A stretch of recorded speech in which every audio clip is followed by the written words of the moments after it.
Hello दोस्तों, फिर से हाजिर हूँ इम्पोर्टेंट डेरिवेशन लेकर। आज की डेरिवेशन बहुत ही इम्पोर्टेंट डेरिवेशन होने वाली है। यह डेरिवेशन बोर्ड परीक्षाओं में कई बार पूछी जा चुकी है। तो हम बात कर रहे हैं पतले लेंस के लिए अपवर्तन का सूत्र, यानी लेंस मेकर सूत्र। बहुत ही इम्पोर्टेंट डेरिवेशन है, तो वीडियो को पूरा ज़रूर देखिएगा। बहुत ही आसान तरीके से इसको हम सॉल्व करने वाले हैं, समझने वाले हैं। तो वीडियो को पूरा देखोगे तभी तो समझ में आएगी। तो लाइक करना है अगर नए हो, और चैनल को सब्सक्राइब करना है। तो आइए स्टार्ट करते हैं, समझते हैं पतले लेंस के लिए अपवर्तन का सूत्र या लेंस मेकर का सूत्र, यानी कह सकते हैं कि वेरी वेरी इम्पोर्टेंट डेरिवेशन है। तो समझते हैं, बिल्कुल आसान भाषा में, जैसा मैं बताते जाता हूँ वैसे भाषा को नोट करते जाइए, हम डेरिवेशन को समझेंगे बस। तो देखिए कि मान लीजिए कि माना एक पतला उत्तल लेंस, ठीक है, क्या नाम दे देते इसके लिए, हम कोई एल नाम दे देते हैं। क्या नाम दे देते हैं कि माना एक पतला उत्तल लेंस एल कहाँ पर रखा है, वायु में रखा हुआ है। लिख लोगे कि माना एक पतला उत्तल लेंस एल वायु में रखा हुआ है, जिसके अपवर्तनांक, दोनों अपवर्तनांक होते हैं, एक नाम दे दो n1 और n2, यानी जिसका वायु के सापेक्ष अपवर्तनांक n1 व n2 है। तथा आप देखेंगे कि इसका एक प्रकाशिक केंद्र होगा। माने तो इसका प्रकाशिक केंद्र है, यानी यहाँ से क्या जाना है, इसकी मुकक्षी गुजरनी है। ठीक है, तो क्या लिख लोगे कि माना एक पतला उत्तल लेंस एल वायु में रखा हुआ है, जिसके वायु के सापेक्ष अपवर्तनांक n1 व n2 है, तथा इसका प्रकाशिक केंद्र क्या है, C है। ठीक है, इनकी वक्रता त्रिज्याएं r1 व r2 है। दोनों लेंसों की वक्रता त्रिज्याएं क्या मान ली, r1 व r2 है, तथा दो पृष्ठ होंगे, एक P1 और दूसरा P2, दो पृष्ठ होंगे। इतनी बात क्लियर है। तो लिख लोगे कि माना एक पतला उत्तल लेंस L वायु में रखा हुआ है, जिसके वायु के सापेक्ष अपवर्तनांक n1 व n2 है, तथा इसका प्रकाशिक केंद्र C तथा वक्रता त्रिज्या r1 व r2 है, और इसके दो पृष्ठ P1 व P2 हैं। अब देखेंगे प्रथम पृष्ठ यानी P1, पहले पृष्ठ से क्या रखिए, इस पर कोई बिंदु वस्तु O स्थित है। क्या है, पहले पृष्ठ के सामने कोई बिंदु वस्तु O, यानी कितनी दूरी पर, U दूरी पर रखी हुई है। ठीक है, क्या लोगे, U दूरी पर रखी हुई है। तब देखेंगे कि इसका प्रतिबिंब, यानी लेंस से अपवर्तन के पश्चात इसका प्रतिबिंब लेंस के दूसरी तरफ कहाँ पर बनता है। यहाँ पर आप चाहो तो इसको डॉट लाइन से दर्शा सकते हैं कि कहाँ पर बनता है, I1 मान लेते हैं। कहाँ बनता है, I1 पर बन जाता है। तो इतना आप लिख लोगे, कहाँ पर लिखोगे कि जैसे बन जाता है I1 पर बन जाता है। तो आइए हम देखते हैं, लिखेंगे तब देखेंगे। तब गोलीय पृष्ठ पर अपवर्तन के सूत्र से, गोलीय पृष्ठ पर अपवर्तन के सूत्र से, तो अपवर्तन का सूत्र क्या पढ़ा आपने कि n2/v माइनस n1/u बराबर n2 माइनस n1/r होता है। गोलीय पृष्ठ पर अपवर्तन का सूत्र क्या होता है, n2/v माइनस n1/u बराबर n1/u बराबर n2 माइनस n1/r होता है। चूँकि हम बात कर रहे हैं पहले पृष्ठ के लिए, तो यहाँ पर इतनी बात होगी। अब पहले पृष्ठ से जो वस्तु की यानी प्रतिबिंब की दूरी भी क्या मान लेंगे, v1 मान लेंगे, तो यहाँ तक होगी। तो वही हमें लिखना है। तो अब यानी किससे कहाँ तक की ओर जा रही है, जो प्रकाश किरणें जो वस्तु से निकल रही है, n1 से n2 की तरफ जा रही हैं। ठीक है, n1 से n2 की तरफ प्रकाश किरणें जा रही हैं, तो उनकी दिशा भी ऐसी है। तो अब हम लिख रहे हैं यहाँ पर, तो n1 n2 की जगह n2, और यहाँ पर v1, यानी v क्या है, यहाँ पर v1 है। ठीक है, माइनस n1, u क्या है, तो u है। ठीक है, n2 माइनस n1/r, r क्या है, वक्रता त्रिज्या पहले पृष्ठ के लिए r1 है। इसको हम समीकरण 1 नाम दे देते हैं। ठीक है, 1 नाम दे दोगे। फिर देखिए अब अगली नाम, अब हम क्या करें, पृष्ठ 2 की बात करें। ठीक है, तो अब देखिए पृष्ठ 2 के लिए, तो पृष्ठ 2 के सामने कोई जो आभासी वस्तु क्या रखी है, I, जो ये क्या है, जो प्रतिबिंब क्या करेगा, I डैश पृष्ठ 2 के लिए आभासी वस्तु का कार्य करता है। आप लिखने कि जो पृष्ठ 2 है आभासी वस्तु का कार्य करता है। चूँकि अगर बात करें तो इसका प्रतिबिंब किसी के सामने, किसके, इसी के सामने कितनी दूरी पर, I दूरी पर बन जाता है। अब जिसकी मान लो अगर हम लेंस से दूरी करें, दूरी क्या होगी, v माइनस t होगी। क्या मान लें, भी माइनस टी। अब ये टी क्यों माना हमने, तो आप देखिए कि जो लेंस है वो लेंस कितना पतला है, कितना है, टी मोटाई का है। आप कितना मोटा है, टी मोटाई का है। लेंस कितनी मोटाई का है, टी मोटाई का। तो इसमें से हम क्या करें, अब टी मोटाई क्या होगी, एक पृष्ठ वाली आधी पृष्ठ की मोटाई को हम घटा रहे हैं उसमें, तो टी मोटाई को कुछ हमने उसमें से माइनस कर दिया। तो प्रतिबिंब की दूरी क्या होगी, बी माइनस टी। कहाँ से, किसके लिए, आई डैश जो वस्तु है उसका प्रतिबिंब आई पर बन रहा है और उसकी दूरी कहाँ से, दूसरे पृष्ठ से बी माइनस टी है। तब देखेंगे तो क्या लिखोगे, द्वितीय पृष्ठ से।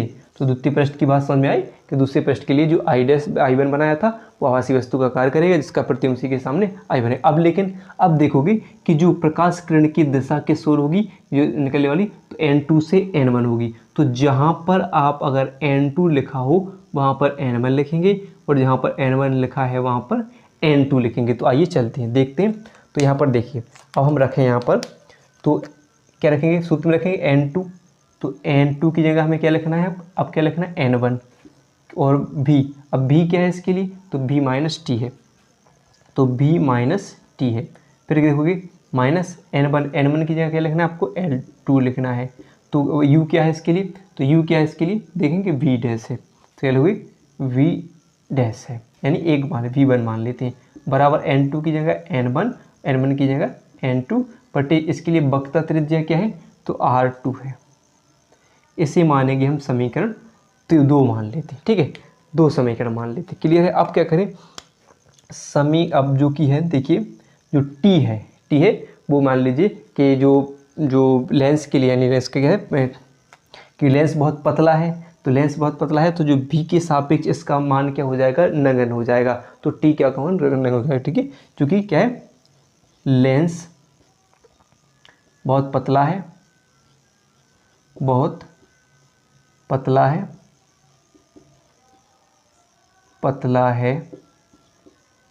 तब टी का मान भी के सापेक्ष क्या होगा, नगण्य होगा।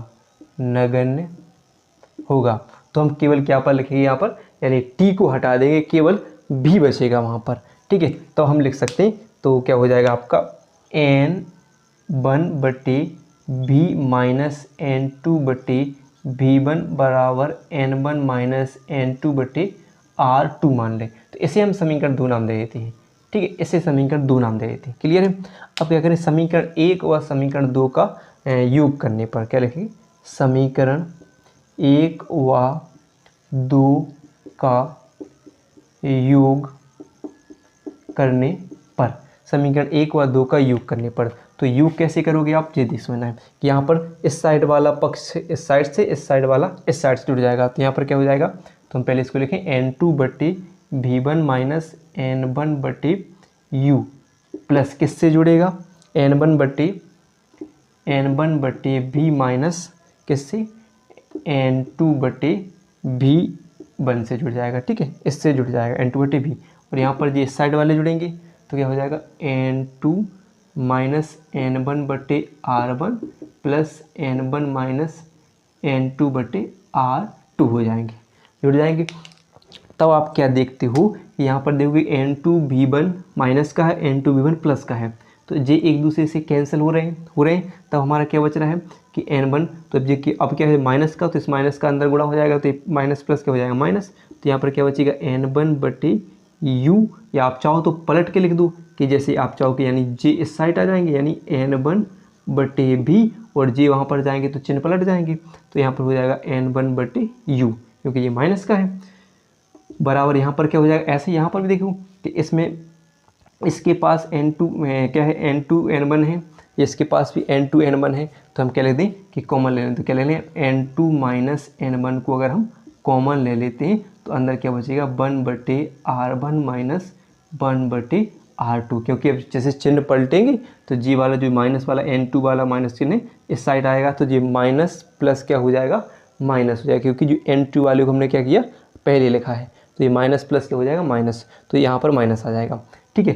तो यहाँ पर देखिए इसमें के पास भी N1 कॉमन है, तो यहाँ पर क्या बचेगा, 1 बटे V माइनस 1 बटे U बराबर क्या बचेगा, N2 माइनस N1 और यहाँ पर क्या बचेगा आपका 1/R1 माइनस 1/R2 बचेगा। अब हम ये N2 को नीचे पहुँचा दें इनके N2 माइनस N1 के पास, तो क्या पर क्या बचेगा 1/V माइनस 1/U बराबर N2। अब जी N1 जा रहा है नीचे, तो यानी इसके बटे में भी जाएगा, इसके बटे में भी जाएगा, तो अगर हम लिख दें कि N क्या हो जाएगा N2/N1 माइनस N1/N, ठीक है, और बराबर यहाँ पर बटे में 1/R1 माइनस 1/R2 हो जाएगा। ठीक है, क्लियर है। तो यहाँ से N1 से N1 आपका हो जाएगा कैंसिल, तो क्या बच रहा है यहाँ पर N2/N1 माइनस क्या बचेगा 1, और यहाँ पर 1/V माइनस 1/U, और यहाँ पर क्या बच रहा है 1/R1 माइनस 1/R2 आपका ये बच रहा है।